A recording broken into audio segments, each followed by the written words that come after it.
Let's see who all we have here. Hauser's here, Allen's here, Mendez, Parker, Papovala, the Sledge, yes, Wara. Taylor's not here, is he? I don't see him. Is he? He's in the back, standing back. Oh, he's standing up, okay. And Toombs and Welch. Gosh, we have a 100% attendance today. Good deal. All right, our first order of business is, we have a resolution 2022-1733. Roten, Gamble, Welch. Who wants to speak regarding this resolution? Oh, I'm so sorry. First time trying to get it right. All right, it says authorizes a grant not exceeding $74,596 from the Barnes Fund for Affordable Housing to the Affordable Housing Resources for the express purpose of constructing and rehabilitating affordable or workforce housing. Would one of the sponsors like to speak to this resolution, please? Yes. Yes, sir.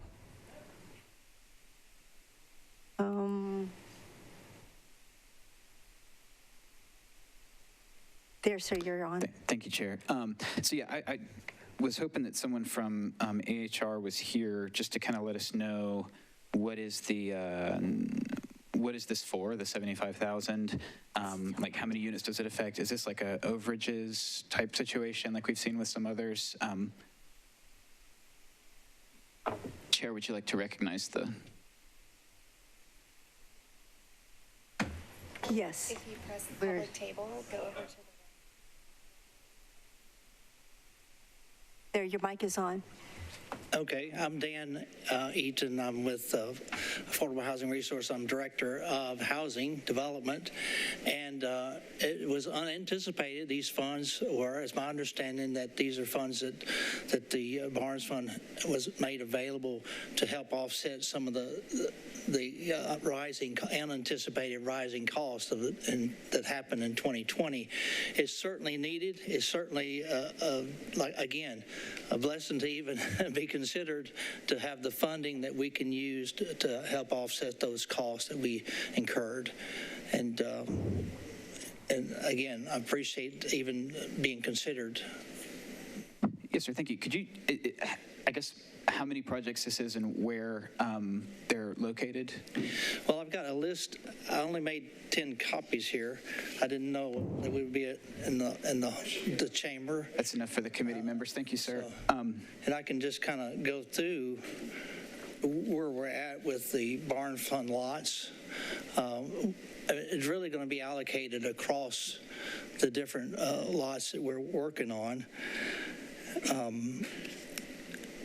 And I can just give you one example, and it's probably one of the most extreme.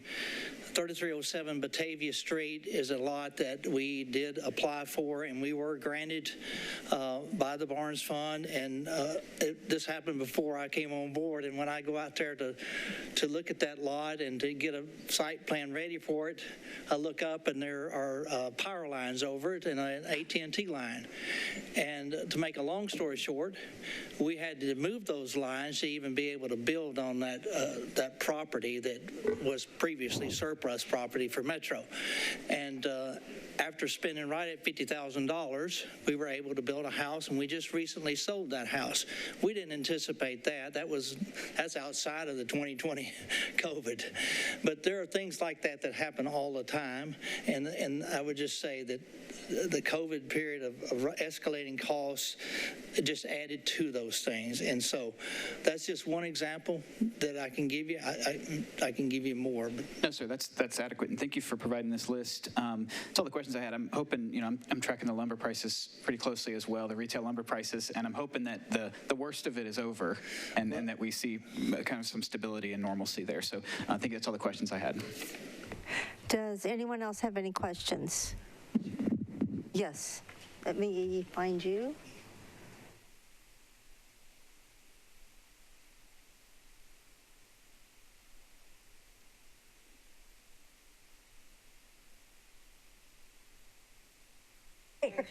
I'm sorry, I found you. Thanks, Chair. I just wanted to add that as someone who serves on the Housing Commission, that it's important to state that, as many of you know, there's a lot of question about why there are delays in finishing some of the bonds funding and why is it that the housings are not ready. We find out that there's a lot of cost overruns just because of what has been explained that is delaying some of those projects, and so the Commission voted to allot extra money for those cost overrun, and that's what that is. And I know Ms. Ashley probably can also add more to that, but I just wanted to put that out there that after we give out the money, they ran into some issues, and we thought we would rather have the project completed, and so that's what these are supposed to do. Right. Ask who? Yes, Ashley Brown, let me see if I can. Admin table.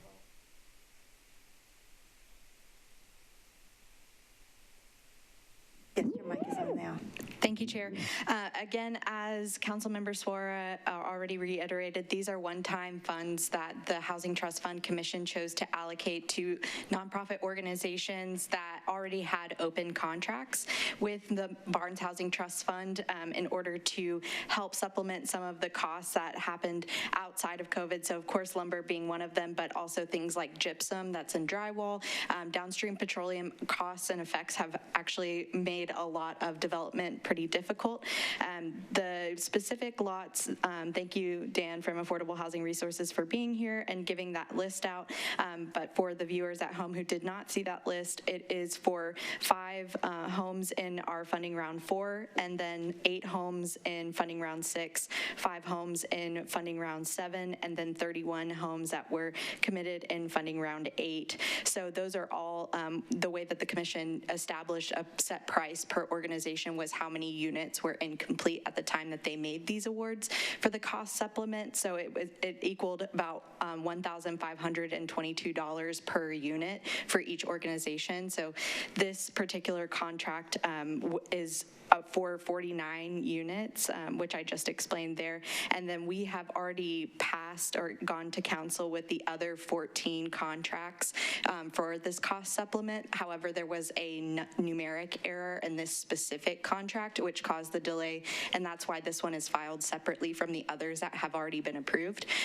But I'm happy to answer any other questions about the cost supplement if there are any. I do have one question. Do we feel that we have allocated enough funds for these projects to be completed now, or do we know?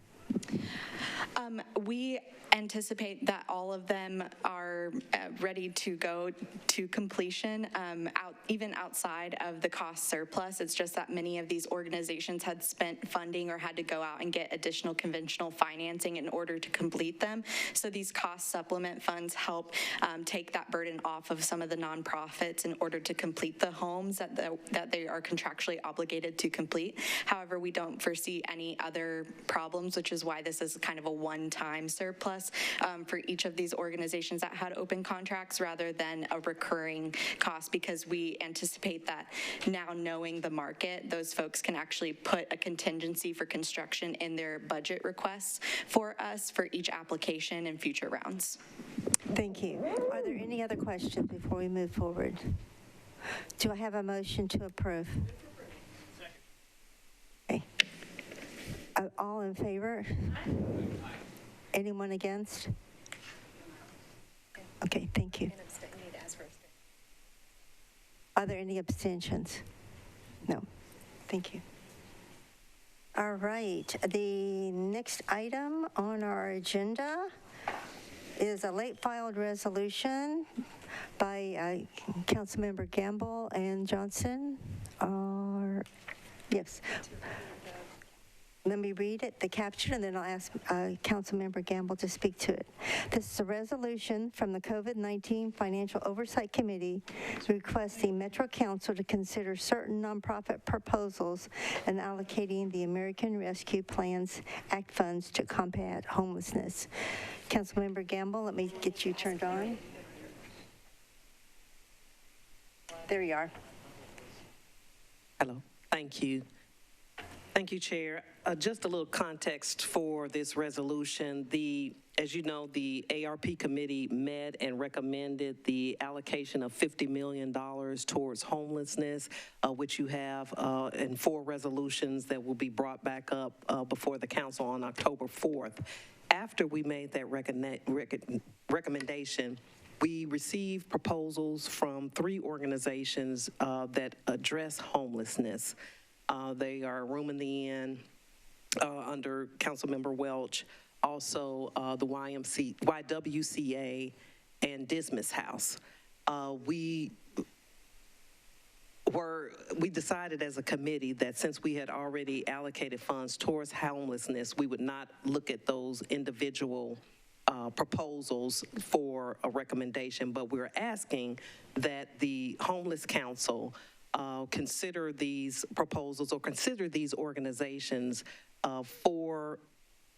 as a partner within the homeless resolutions that are before us. So it's not saying that we want to include them in there. We're just asking, it's a request, asking that the Metro Council and the Homeless Council consider these organizations and what the work that they do towards ending homelessness as a part of the consideration for funding under the resolutions that we've already recommended. So you're basically wanting us to increase the list of nonprofits that could be considered, is that correct? Yes. All right, and I see that we have one question in the audience. Just a moment and I'll find your name. Your mic is on, Scobey. Thank you, Chair. The question for the sponsor, and I think your comments helped clarify a little bit, Chair. So are the sponsors requesting that we, as a body, consider these proposals before voting? I'm aware of 3 ARP pieces of legislation that address homelessness or homelessness issues. Are the sponsors asking that we include them in funding before passage? That's my question of the sponsors.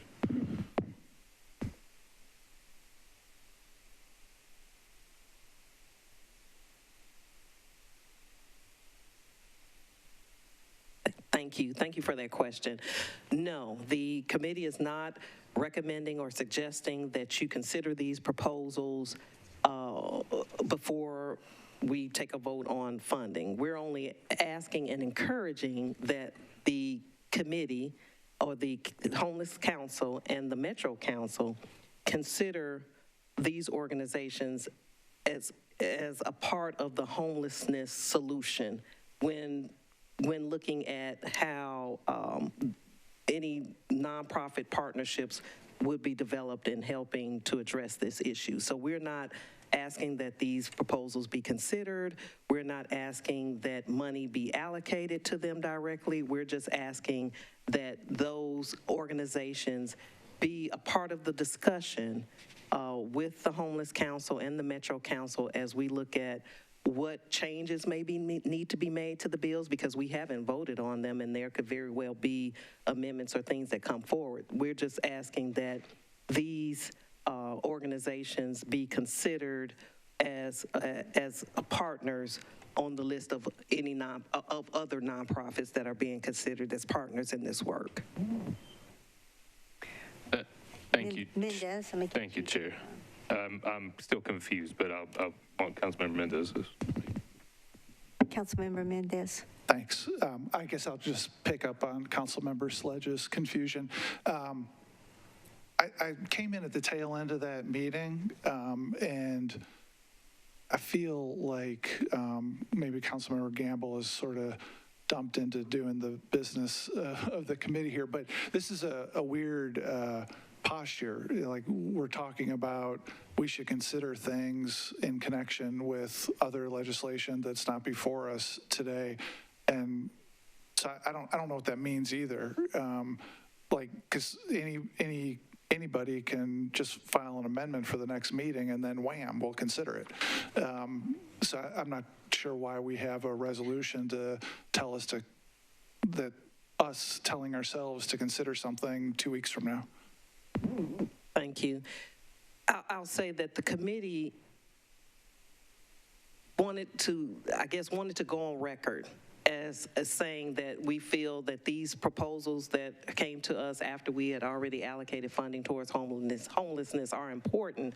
However, because we have already made that allocation and as a committee have decided not to make any additional recommendations for that particular category of homelessness support, the committee felt that it was strongly about letting the council and the homeless council know that although we are not in a position to make another recommendation for these particular nonprofits, we are encouraging and asking that they be included in any discussions about homeless support and work as it relates to resolutions or funding or ARP funding. And just to put thank you for that, and just to put a fine point on the question, what I'm hearing the council member say is that the ARP committee is not making any recommendation whatsoever about changing the legislation that's already pending. That we're just being asked to consider that some other folks were excluded from the conversation. Exactly. That is exactly right. We are not asking, to your point, anyone council member can present an amendment for those bills. We are not asking that. We're just asking that we just want to make it publicly known that these proposals came to the committee after we had already made an allocation towards homelessness support, and we feel that they are important and would hope that the council and the homeless council would consider them or consider their work as a part of the conversation. But no, we are not making any changes or recommendations for funding. Thanks.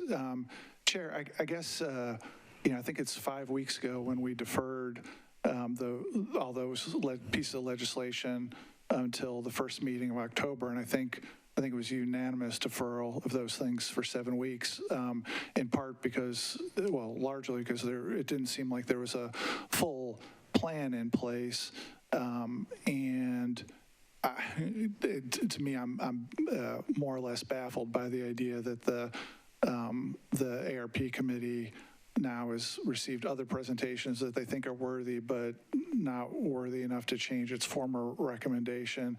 And I appreciate the committee's ARP committee sounds like they're maybe stuck between a rock and a hard place on that. But I mean, I think this resolution, this late resolution, is a little maybe off base procedurally, and somebody should just file an amendment for when we get the main piece of legislation back in a couple weeks. But I guess it wouldn't be the first time that we passed a resolution to tell ourselves to consider things. Thanks. Okay, Councilmember Aaron. Thank you for recognizing me, even though I'm not on the committee. I think the word, and I was going to bring this up in budget and finance, so I'll just talk about it here. The word proposal is what really, and Councilwoman Gamble used it, when I was reading the resolution, that's what I was interpreting it as, that there was an actual proposal that was kind of circulating out there that maybe we had not, seen on a recorded meeting, that kind of thing. So I'd followed up with Director Wiggins, and she sent me all the information. So there's not a proposal per se. It's really more of a specific or kind of indirect, in some cases direct ask for, hey, we'd like to be considered for ARP funding. Here's an email of what we think we would like to do. So there's nothing really that's been vetted in full by I would contend the ARP committee, and also certainly not the planning council. I think the words further that kind of make me pause a little bit is the use of the word partner, because these organizations already have an opportunity to partner with Metro as part of this process. The YMCA certainly has an opportunity to partner. Recently, though, for instance, just to give you some context, they did not request a grant from the federal government for some domestic violence funding that they could have received. And so it just makes you pause a little bit to think, Are they working to circumvent the federal government's rules and regulations to come through a less stringent process than the current process? So my recommendation, I'm not on the committee, so I can't vote, but I would recommend you all, if you do not pass it, to look at deferring it until after we consider the October meeting resolutions. Thank you. Yes, oh, just a minute. Yes, ma'am, you're on. Thank you, Chair. I understand the confusion and what is being discussed, but I also want to bring another perspective. As we have contracts with certain organizations that are supposed to do things for Metro and are supposed to partner with other organizations in the community, what has been coming upon or what has been a point of contention is some of the organizations that we're working with are now working with other organizations because they're not specifically named. That's something that I've run into. In fact, I sent an email to Mary Jo this morning. I don't think she's seen it, asking that particular question in terms of when we do say we're doing a county-wide thing and we're trying to involve as many organizations as possible, do we get to list every single organization, or the main organization get to decide who else they work with, and would that be okay with approval from Metro? So with that little experience, I can understand why the committee is now saying, look, these are 3 worthy organizations, and we want to go on record as saying that whoever is in charge of doing this project, please consider this organization as you're making your decisions. That's the way that I interpret that we want to make sure that this partner on record as being named as being worthy of being considered, because people may not do that. And so that's what I interpret that to mean. But for clarity and for procedure, since we have 3 council members on the ARP committee, then I think it does make sense that rather than doing as a resolution, then maybe somebody needs to just do an amendment to the bill that we already have on the floor. So thank you. Council members, Papalova. Thank you, Chair. So I do want to go ahead and just apologize to my colleagues on the ARP committee. I wasn't able to attend this last meeting. But I do kind of agree with some of the questions that are being raised, and procedural-wise, I would it rather be an amendment when we have the resolutions before us again, which I believe are 4, and I think that there's a special called meeting for the 29th, if I'm not mistaken. That is correct. So I mean, I would rather it be taken up then, and just so we all know, we do have council members and a staffer from the administration who are part of the Homelessness Planning Council, where we can bring these things up and recommend that they partner with other organizations. I mean, there's nothing stopping us from having conversations like that. I mean, that is our job. And I know my colleagues, Toombs and Evans, attended this last meeting. So it just doesn't make a whole lot of sense to me, or even a letter could have worked.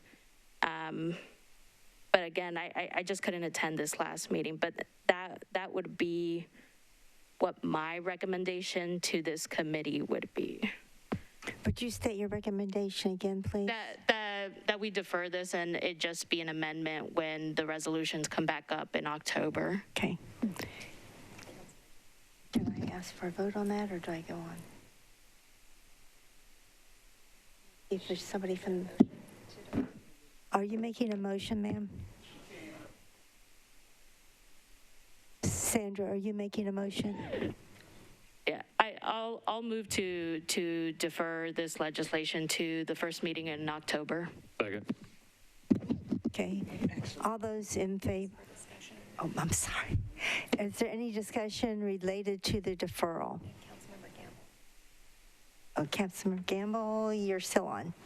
Thank you. I've had my hand raised. I wanted to withdraw the bill with a brief comment before the motion to defer, but now that that's on the table, you can come back to me if you need to.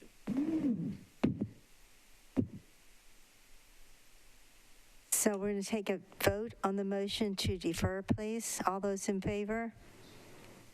All those opposed? Everybody's abstaining?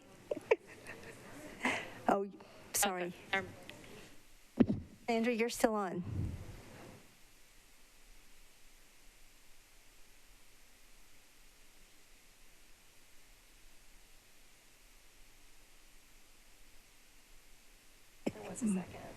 There was a second, wasn't there? Yes. Okay. So, Councilmember Sledge, not second.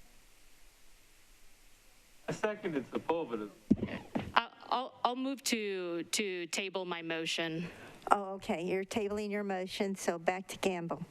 Thank you. I will move to withdraw the bill with a brief explanation. If you Okay, thank you, ma'am. It was never the intention for this to be an amendment. That's not the intention. The intention was just to encourage that these organizations be a part of the conversation. I understand the confusion, and for that, we'll just, I think our point has been made. The committee has made the point through this discussion that these organizations are important and should be considered. So with that, I withdraw. Thank you. Okay, thank you.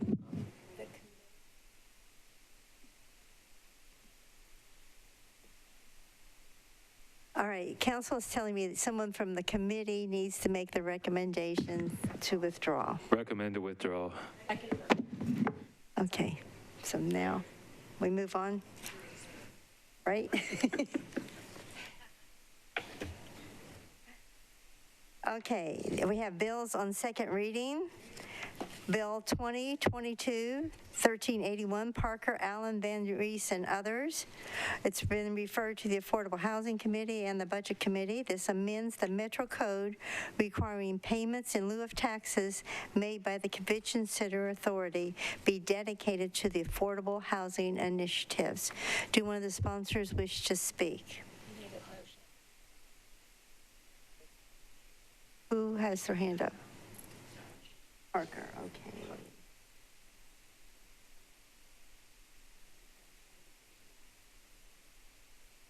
You're on, Parker.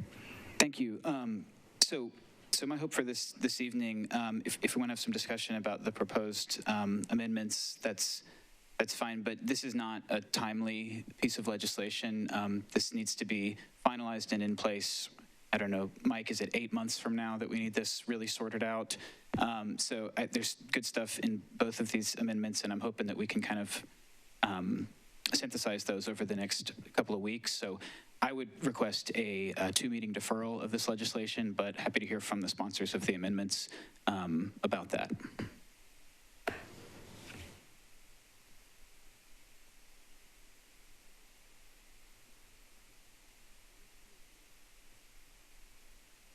Councilmember Allen? Thank you. Just procedurally, if we defer, which I appreciate the extra time to think things through, but I would appreciate the opportunity for us to get educated on what the amendments offer. Can that happen in the context of the deferral having been moved already, or what do we need to do to get the information out about what the amendments are proposing?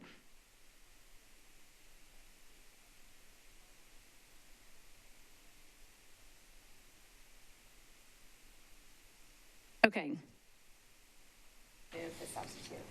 Right. I think it's appropriate not to move it because I think there are important things in both ones, but I would like to discuss them. So okay. I guess I'm speaking on the deferral and my wish to talk about the substitute that I proposed, and then I would also like to hear Councilmember Sledge talk about the substitute that he had proposed. So if I may speak on the I'm not sure if they had substitute numbers or not, but there was one that added a definition for affordable and workforce housing, and then also specifically included the HIP program. And I think I would defer to Director Hubbard, who is much more eloquent than I am, on what that program is doing and why we might want to set aside. Perhaps we want to set a specific amount, which would be on the order of $1 million out of these $14 million. I think that might be useful for people to feel more comfortable with knowing that it's not trying to take away the entire amount. So First of all, Director Hubbard, if you can answer two questions. One, if you can speak to why you feel like the HIP is worth specifically calling out here, that's Housing Incentive Pilot Program. And then secondly, to talk about the 80% AMI and how that figures in with the current Barnes Fund criteria. Go on. Thank you, Chair. Thank you, Councilmember Allen. The Housing Incentive Pilot Program was enacted several years ago, and it really hasn't been a super effective program. It was initially created when we attempted to do some inclusionary housing to offset that. Each year, it's funded through the operating budget, so it has to be re-upped. It really technically operates like a rental assistance program, and to have real housing security, you need to have a recurring funding source that isn't dependent upon something annually, whether or not it's going to be appropriated. There are lots of lessons learned from the Housing Incentive Pilot Program that we would like to revisit and reconstitute and launch. This could be a super useful tool, especially where we can't really build our way out of this housing crisis. We need to incentivize housing where we can existing. And there's a lot of places, and I know Councilmember Mendez will appreciate me saying this, where we just can't use abatements, where the taxes have been pledged. So any of our pilot programs really couldn't be used to buy down that affordability. So this would be another tool to create that assistance to get affordability into market rate housing, and having a dedicated recurring funding source for that. It's been funded at about $200,000 previously. We could evaluate as it goes up on what that funding could be. So that is HIP, and why having a recurring funding source is part of funding that could make that a super useful tool that is really not right now. Oh, I'm sorry. Okay. And then the second question, and I'm going to ask Director Darby or legal to help me out, because I don't want to step on legal authority. In 2015, the state of Tennessee actually defined for metro government what affordable and workforce housing are for the use of any of our local funding sources and tools. And they defined affordable housing as housing where the costs don't exceed 30% of the area median income for people at 60% or below. And then workforce is actually defined as that above 60 to 120.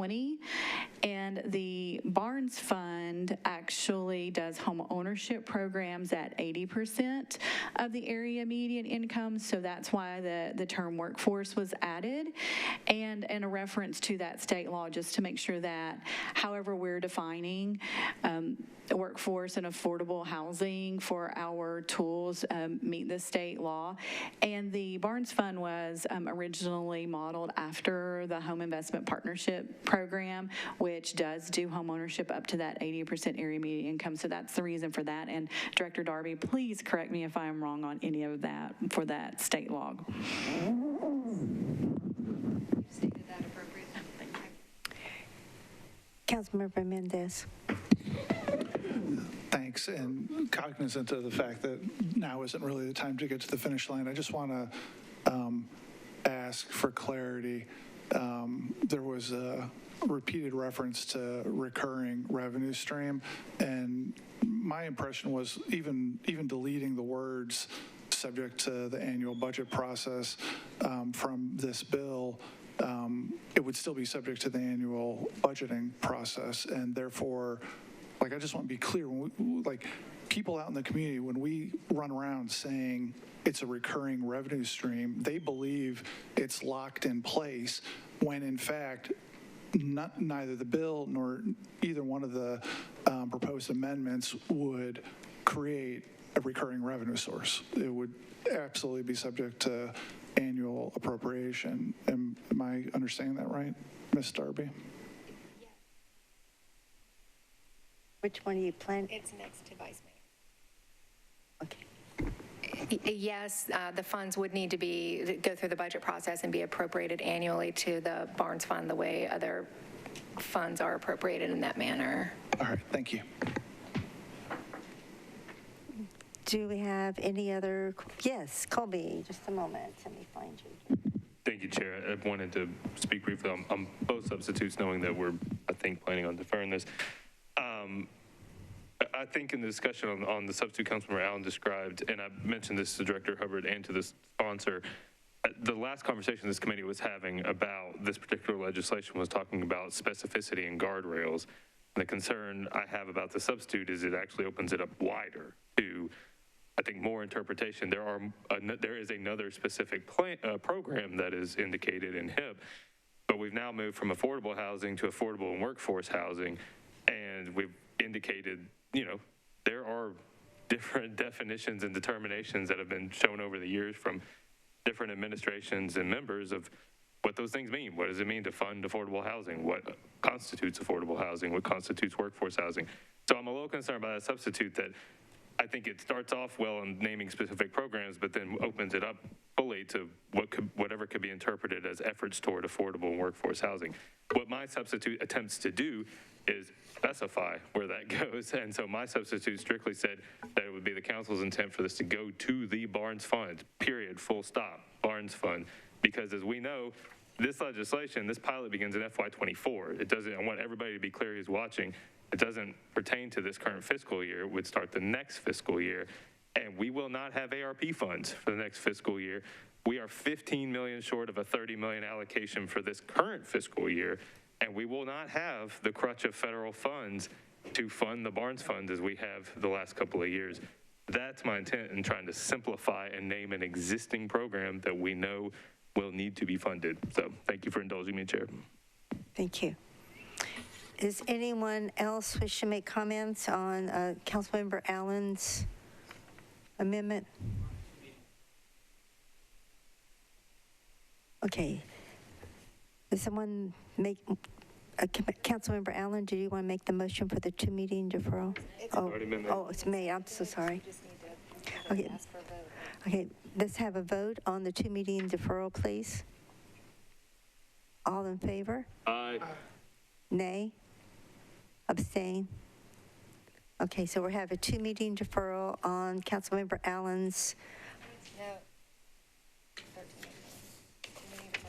Okay, so were we going to have a discussion on the other one, though, or not? I don't quite understand. No, we've been discussing. So, okay, I just knew we mentioned that one, but we didn't mention this one. Okay, all right, good deal. I'm new at the job, folks. Sorry about that. All right, we have Bill 2022-1415 by Allen. This creates a tax incentive and abatement study and a formulating committee. Councilmember Allen. Thank you, Madam Chair. I move approval with a brief explanation. Okay. Okay, if it's been seconded. So this is an attempt to come up with some framework and guide rails policy. I think maybe a big word to use, but often when we are looking at tax incentives or other things, we are reminded by our fiscal steward over there that we need to be thoughtful in how much are we willing to forego in property tax income and other things for the many good causes that we need to do. And I think that's an excellent suggestion. And following the model of the TIF study, tax increment financing, that was done about 4 years ago, have proposed to set up a similar committee to broaden the look of all the things that we could abate now that we have the pilot program that abates taxes for low-income housing tax credit and has been very successful and created a lot of affordable housing, which is good.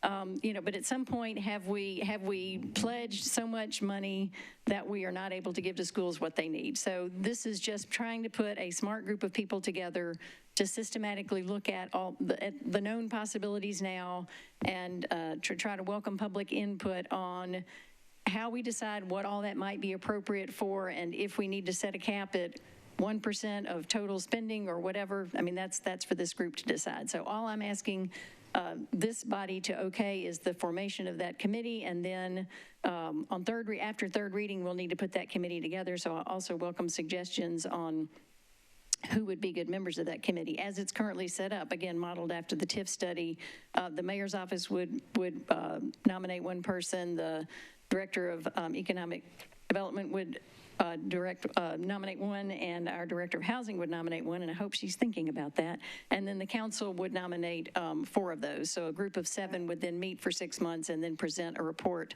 to the council, and then if we are comfortable, then we may even go so far as adopting a policy that says, here's how we think about all these great things that we want to incentivize. So with that, I would move for approval or ask for any questions. Are there any questions? Of course. Bob, you're on. And co-sponsors. Thanks. I appreciate Councilmember Allen pursuing this. We're already most of the way through this term, and before this term started, in the summer of 2019, I told all the mayoral candidates face to face that I wouldn't be able to support ongoing sidetracking, siloing of property tax revenue off into the future unless we came up with a policy about what we wanted to incentivize, how much we wanted to sidetrack out of the operating budget over how much time. And of course, everybody said that's a great idea. And I was pretty democratic, small d democratic about who I shared that idea with. People who ran the finance department, MDHA, legal, all those positions have changed repeatedly. I tell everybody, IDB, I tell everybody that, and here we are 3 years into the term, and we haven't done that. And as I've whined about a lot, we're in the middle of exploding how much money we've sidetracked out of the operating budget by setting aside years of property tax into the future. So I'm glad that I'm glad that this legislation is filed. When we did it 4 years ago, there was active support from the mayor's office and finance department, as opposed to being purely council driven. And hopefully by the time we get to third reading, we can hear more about the administration's support for that, because I think that's important in order to actually have a consensus in the government about, are we trying to set aside $50 million a year, $80 million a year, $100 million a year worth of property taxes that we really don't appropriate every year, or something else, and what are we using it for? So thank you, Councilmember Allen, for pursuing this. Are there any other questions before we move forward? All in favor? Aye. Against? Abstain? The motion passes. Thank you. And that is the end of our Affordable Housing Committee meeting today. Thank you.